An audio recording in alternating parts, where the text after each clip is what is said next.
Sa eulogy ni Aga Mulak sa huling lamay ni Manay Ethel Ramos, sinare ni Aga kung gaano kalaki ang naitulong ni Manay Ethel sa karir niya at inamin niya kung gaano katigas ang ulo niya noon na nagturo sa kanya ng malaking leksyon.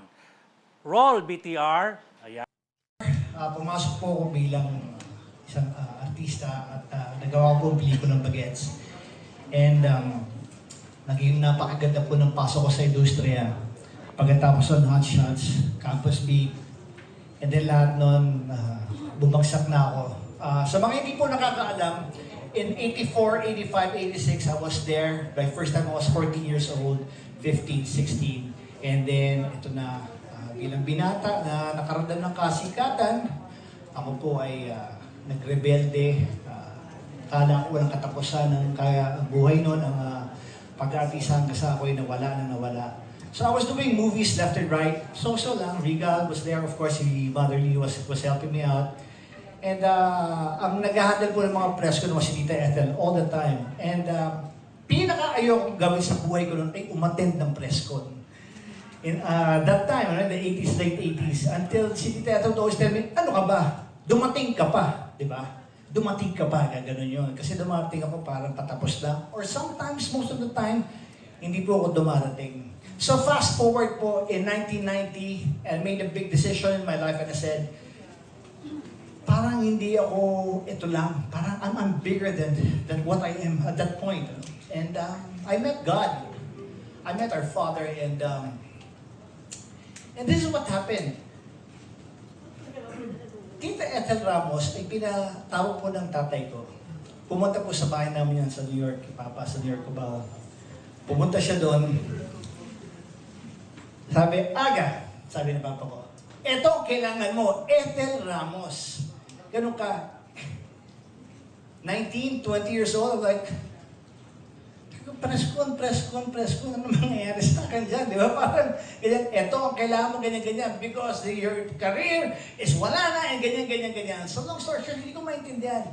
I even told Tita Ethel, kasi naiinis ako sa tatay ko kung pinapakialaman ako at that time. And, di ba, parang ganun, pag bata ka, nakikilang magulo, parang naiinis ka. Anyway, sinabi ko sa kanya, Tita Ethel, pwede po ba tayong mag-meet bukas po sa Bistro Lorenzo? Sa bistro. Sabi niya, nakaupo na siya. Okay, sige. I'll be there 1 o'clock. If you're 1 minute late, forget about it. So I was so sure. So I made sure. Kasi sabi niya, alam niya na late ako. So, dumating ako alauna, nag-usap kami hanggang gabi. Ito lang ang pinag-usapan namin. Marami, pero sinabi niya lang, itong tanong na to talaga, hindi ko makakalimutan. Ang tinanong niya sa akin, after all, mga kwento namin, sabi niya, are you ready for the big time? Yan lang niya sa akin yun. And I'm like,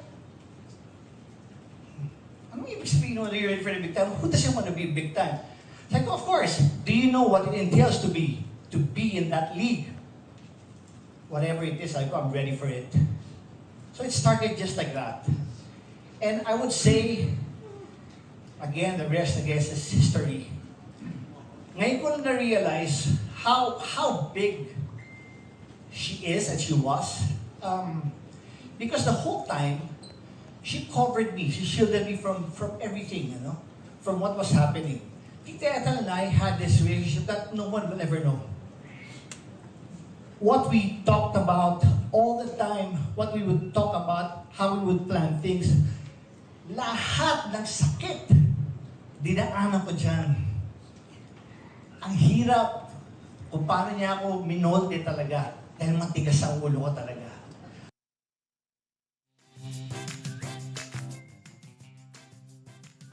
Ayan, di ba? Lahat naman, siyempre, pagka mga kabataan tayo, mga matitigas ang ulo. Di ba? Hard-headed, di ba? In English, ha? Pero andyan si Manay para magsabi sa kanya, maling ginagawa mo, dapat maging professional ka. Umabot pa sa punto, kinausap ni Manay Ethel yung tatay ni Aga Mulak, di ba? Pero alam mo, friendship kasi, biglang sikat si Aga sa Bagets Bagets so, 1, oh. nalasing siya kaagad Di ba sinasabi naman niya, nag-rebelde siya, tapos naramdaman niya yung pagbagsak niya. Kasi aminin natin, bago nakabawi si Aga, nalaos siya Okay, Di ba, after totoo. Bagets, sikat na sikat, pinagkakaguluhan. tapos bumagsak ang karir. Kasi Tapos nga naging umangat pa- ulit naging at maging papaya. magaling na aktor na, di ba? Naging pabaya daw siya noon kasi parang at the age of 19, 20. 19. Oo. Sobra daw ang kasikatan niya that time after ng bagets. Kaya Actually- parang hindi siya prepared at that time. Matigas ang ulo niya, palagi siyang late sa mga ang press con daw Right. noon. Tinatanggihan niya. Ang press con daw noon, pinaka-hate daw niya na puntahan ay ang press con. Tama ba sabi Oo. niya 19 o 14 years or 15? 19. 19. Oo, Okay. nag-19 na siya. 19. Pero alam mo si Aga Mueller, tama sumikat sa Bagatswa. Nakilala siya bilang mahusay na aktor doon sa Miguelito ang Batang Ama. Doon Naalala nagsimula mo Best yan? Actor, di Correct. ba? Best Oh. Actor. Best Lino Actor. Broca, di ba? Dino Broca. Oh, correct. Kilala mo pa si Lino Broca? Of course! Oh, nasa siya Sinabot ngayon? mo. Ano dinidirect niya ngayon? Ah. Si Lino. Ah, Nasaan siya ngayon? nasa siya? Wala na, of course, Oh, patay na siya. tama! Oo. Hindi ko tangi. Sabi niya pinaglalaman ako yung dalawa. Oo, Tama, hindi wala kasi na. nakikinig talaga ako dun sa sinasabi ni You are there, di ba? Na talagang sabi niya, si Tita Ethel lang daw ang nagpatinong sa kanya kasi at that time na sikat talaga siya, wala siyang ginawa kundi magbarkada, kung ano-ano, at saka hindi siya umaatin sa press con that time nung si Pinakaayaw daw niyang Oo, press con. Si Tita Ethel na ang kanyang naging manager, nag-manage sa kanya, sinasabi ni Tita Ethel, anong gagawin mo kung hindi ka atin sa press con? Anong mangyayari sa'yo? O, nung time na yun na sinabi sa kanya ni Tita Ethel daw na umatin ka sa ganyan kasi ito yung makakatulong sa'yo, umatin siya. Si Tita Ethel lang ang nagpatinong daw sa kanya. At that time, wala pa tayo. Ewan ko si Fred, abante na yun si Fred eh. That was Diba? 1986 yata. Eh, 1987 ako. Nag-aaral pa Bas ako. 87 kami. Ayun. Nina Ferdinand John Lalin, 87 kami. Nabot Oo. namin yung press ko ni Aga Mueller Pero, for sure. in friendship, alam mo ba, ang unang Abante, parang May, June, nagsulat na ako ng Abante. Oo nga. O, yun.